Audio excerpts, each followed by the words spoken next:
Students, हम आपके लिए लेकर आए हैं जनरल साइंस फॉर कंपटीशन की श्रृंखला में एक बहुत ही important video, that is blood. ठीक है, देखिए blood, the study of blood in the science that is known as the haematology. Haematology कहते हैं ब्लड के अध्ययन को, रक्त के अध्ययन को। अब ब्लड है क्या? ब्लड एक लिक्विड कनेक्टिव टिश्यू है। Liquid connective tissue, liquid connective tissue it means, ये कनेक्टिव टिश्यू क्यों कहा जाता है? कनेक्टिव टिश्यू कहते हैं because the blood connect the all part the human body. Blood जो है सारे ह्यूमन बॉडी के पार्ट्स में फ्लोज होता है, इसलिए कनेक्टिव टिश्यू कहते हैं। लिक्विड इसलिए कि तरल होता है। ठीक, अब यहाँ पर ब्लड, जो ब्लड है ये मेल में 5 से 5.5 लीटर पाया जाता है, 5 लीटर 5.5 लीटर तक। फीमेल में इसकी मात्रा कुछ कम होती है, 5 लीटर तक होती है। ठीक है, अच्छा, ये इसकी नेचर क्या है? ये कोलाइड प्रकृति का होता है। कोलाइड का मतलब होता है कि नाइदर सॉलिड नॉर लिक्विड, यानी मीडियम स्थिति, बीच की स्थिति। जैसे कि शहद वगैरह है, ये क्या है? कोलाइड है। कोलाइड को अगर आप फिल्टर करेंगे तो वो पूर्ण रूप से फिल्टर नहीं होगा, उसमें कुछ न कुछ चीज़ें जो हैं बच जाएंगी, अवशेष बचेंगे। ठीक, तो ये क्या है? कोलाइड नेचर का है। दूसरी चीज़, इसका पीएच मान जो है, पीएच मान पोटेंशियल ऑफ हाइड्रोजन क्या है? ये 7.3 से 7.5 है, अर्थात ये हल्का क्षारीय है, थोड़ा सा क्षारीय, हल्का क्षारीय, क्योंकि 7 जो होता है वो न्यूट्रल स्थिति है। जैसे रक्त, जो वाटर है, वाटर की क्या स्थिति है? वाटर जो है न्यूट्रल है, ये ना तो क्षारीय है ना अम्लीय है, ये उदासीन है। इसका पीएच मान 7 होता है। जो 7 से कम होता है वो एसिडिक होते हैं, अम्लीय होते हैं। जो 7 से ऊपर होते हैं वो क्षारीय होते हैं।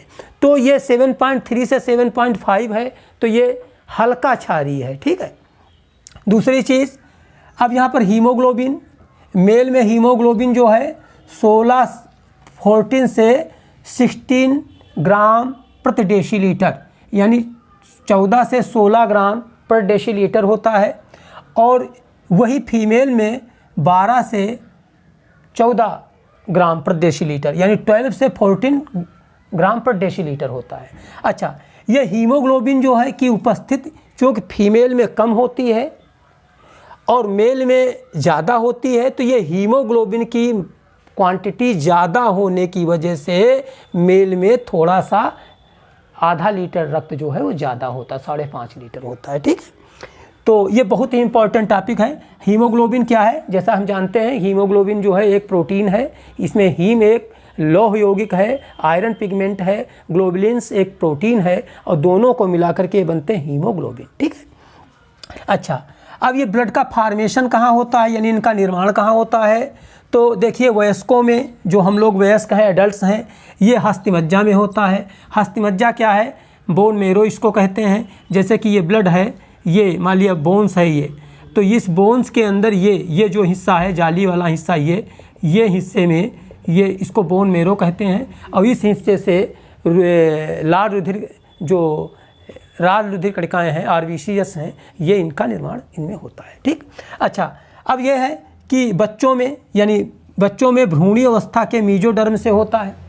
ये भ्रूणीय अवस्था क्या है? हम जानते हैं कि जो प्री स्टेज है, बच्चा होने के पहले की स्टेज, जैसे 3 महीने से लेकर के और 9 महीने के बीच की स्थिति, जिसमें बच्चे का जन्म नहीं होता है, उसको भ्रूण कहते हैं। यानी male gamete, female gamete, zygote convert into embryo that is child. ठीक है, आफ्टर 19 मंथ। तो ये जो बीच की स्थिति, ये क्या है? भ्रूण है। तो भ्रूणीय अवस्था में बच्चों के मीजोडर्म स्थिति से होता है, और अस्थिमज्जा में, और वयस्कों की हस्तिमज्जा में होता है। ठीक है, अब ब्लड का स्टोर कहाँ होता है?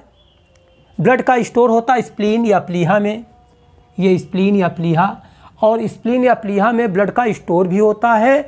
और ब्लड जब मृत्यु हो जाती है व्यक्ति की, तो ये स्प्लीन या प्लीहा में ये रक्त जो है आ जाता है, तो इसको कब्रगाह भी कहा जाता है। ठीक है, यानी मृतक खून। ठीक, तो स्प्लीन ब्लड का स्टोर भी करता है। स्प्लीन में जो ब्लड कार्पल्स हैं, ये मृतक ब्लड कार्पल्स, जब इनको ऑक्सीजन नहीं मिलता तो ये मृतक हो जाती हैं, तो इसलिए इनको कब्रगाह भी कहा जाता है। ये दोनों कार्य कहाँ है? स्प्लीन में होते हैं। स्प्लीन है कहाँ? ये आपके उदर गुहा में, जो उदर गुहा है उसमें एक छोटी सी तिल्ली या स्प्लीन कहा जाता है। ठीक, अच्छा, अब सवाल इस बात का है कि जैसे कि ब्लड कई हमने पढ़ा होगा कि जैसे कि जो हार्ट है, ये हार्ट जो है, हार्ट में ब्लड रहता है भाई, लेकिन ऐसा नहीं है। अगर हार्ट में ब्लड होगा तो हार्ट की जो दीवारें हैं फट जाएंगी और जिससे व्यक्ति की मौत हो जाएगी, हार्ट अटैक हो जाएगा। लेकिन अब हार्ट का रोल है, हार्ट का रोल क्या है? हार्ट का रोल है ब्लड सर्कुलेशन में, यानी जो ब्लड है, जो हार्ट है, ये एक पंपिंग स्टेशन है, ये ब्लड को पंप करता है और उस जो ब्लड को पंप करता है इससे ब्लड जो है सर्कुलेट होता है human all part of the body. तो ब्लड जो है, ये जो हार्ट है, ये क्या कहलाता है? Pumping station. क्या कहलाता है? Pumping station. ठीक, क्या कहा जाता है? Pumping station. ठीक, अब ब्लड एक बहुत ही आता है कि ब्लड के एक क्वेश्चन आता है अक्सर कि ब्लड का परिसंचरण तंत्र, रुधिर परिसंचरण तंत्र की खोज किसने की? ये बहुत ही इम्पॉर्टेंट क्वेश्चन है, तो ये ध्यान रखना। Doctor William Harvey. कौन, किसने खोजा? रुधिर परिसंचरण तंत्र किसने William Harvey. Doctor William Harvey जो थे, इन्होंने ब्लड सर्कुलेशन की खोज की। ठीक, अच्छा, अब ब्लड का फंक्शन कौन कौन से हैं? हम जानते हैं ब्लड का फंक्शन है ताप नियंत्रण, कंट्रोल द ह्यूमन टेम्परेचर। ये ह्यूमन टेम्परेचर को कंट्रोल करता है। जैसा हम जानते हैं कि जब रक्त फ्लो होता है, सर्कुलेट होता है, तो हमारी बॉडी की जो आर्टरीज, वीन्स हैं, इनमें एक क्या होता है? पुश करते हैं। तो इन पुश की वजह से हमारे ह्यूमन बॉडी का जो टेम्परेचर है वो बना रहता है। और हम जानते हैं कि 37 डिग्री सेंटीग्रेड एक सामान्य पुरुष का टेम्परेचर होता है या 98.4 डिग्री फ़ारेनहाइट टेम्परेचर होता है। तो इस टेम्परेचर को कंट्रोल करने के लिए, मेंटेन करने के लिए जो ब्लड है इसकी महत्वपूर्ण भूमिका है। ठीक, तो एक तो है ताप नियंत्रण, दूसरा है पोषक पदार्थों का संवहन, transportation of the nutrients all part the human body. जो न्यूट्रिएंट्स हैं, जो पोषक पदार्थ हैं जिनको हम लेते हैं, जैसे पोषक पदार्थ हमने बताया है कार्बोहाइड्रेट, प्रोटीन, मिनरल्स, फैट्स, तो ये सारे न्यूट्रिएंट्स हमारे डाइजेस्ट हो करके हमारी स्मॉल इंटेस्टाइन के अंदर जाते हैं और स्मॉल इंटेस्टाइन्स के अंदर जो वेलाई हैं वो इनको अवशोषित करते हैं, एब्जॉर्ब कर लेते हैं और एब्जॉर्ब करके ब्लड में पोषक पदार्थ छोड़ दिए जाते हैं और वो ब्लड सर्कुलेट होता है all human part of the body में। और उस सर्कुलेशन से जो पोषक पदार्थ हैं जो ब्लड में घुले हुए हैं वो सारी कोशिकाओं में पहुंच जाते हैं। तो ट्रांसपोर्टेशन ऑफ न्यूट्रिएंट्स ये भी कार्य है ब्लड का। दूसरी चीज़ है गैसेस ट्रांसपोर्टेशन, O2 और CO2 का ट्रांसपोर्टेशन करना। हम जानते हैं कि हमारे लंग्स जो हैं ये ऑक्सीजन को लेकर के, उसके बाद ऑक्सीजन कहाँ जाता है? हीमोग्लोबिन के द्वारा। एक इसके अंदर एक पार्ट पाया जाता है, हमने बताया हीमोग्लोबिन। ठीक, ग्लोबिन। इसमें हीम जो है ये क्या है? हीम जो है ये एक लौह वर्णक है और लोहे की एक विशेषता होती है आयरन की, वो मॉइस्चराइजेशन को एब्जॉर्ब कर लेता है।